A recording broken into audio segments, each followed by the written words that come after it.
Laki ng butas ng ilong mo. Bakit? Ha? Bakit? Ha? Meron, ano na naman meron? Lagi ka lang meron. Anong meron? Paalalay ka? Saan? Oh no! Pupuntahan? Saan si Papa pupunta? Ha? Sa city? Ah, oo nga pala, si Papa nakalimutan. Saan si Papa pupunta? Sa Biyaya. Oo, pupunta pala si Papa doon. Dito ka lang muna, ha? Ha? Tulong ikaw kay Mama gawain bahay. Okay? Huwag magpasaway. Okay? Okay, alis na si Papa, ha? Ha? Okay, bye-bye.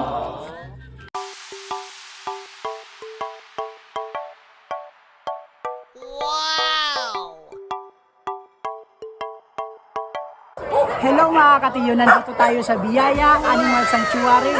At mga katiyo, makikita nyo, halos lahat ng mga aso nakakawala lang. Tingnan nyo mga katiyo.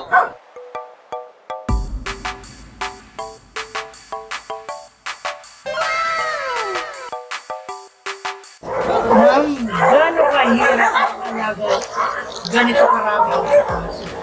So, yung one of our main challenges talaga with the area, I think mostly dog fights and how we can have a one-on-one situation with the dog. Like, we want to rehabilitate one-on-one. Kaso napakadami nila, so that is really our main challenge. And then, konti lang din kami. So, we try to give naman 15 minutes. We have our own areas. And we really try, kaya hopefully, like, as you can see, this dog sanay sa tao. So, that's what we're really working on here para they can get adopted faster. At ito naman mga katiyo, dito nakalagay yung mga cats.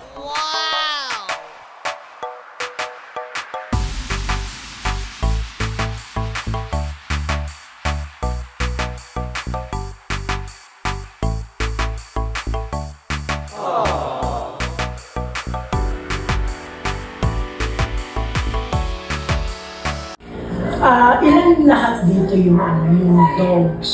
Yung dogs is 1,800. 1,800. 1,800. Oo. Tapos yung pusa, 205. Higit po 2,000 total. Challenging. Challenge is, sorry ha, political. Sa lahat ng kuramo, tao na papabayaan, mas lalo na po yung mga hayop. Na maski na yung pinaka-basic na bakuna para sa aso sa anti-rabies ay hindi ginagampanan. Walang aso or pusa or tao dapat mamatay sa rabies.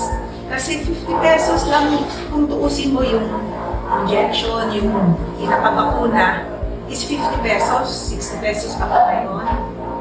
Kesa na mabakuna yung mga tao na libo-libo, diba? Kung ibakuna lang natin lahat, diba? Ang ganda. Pero hindi lang ang problema ng LGU yan.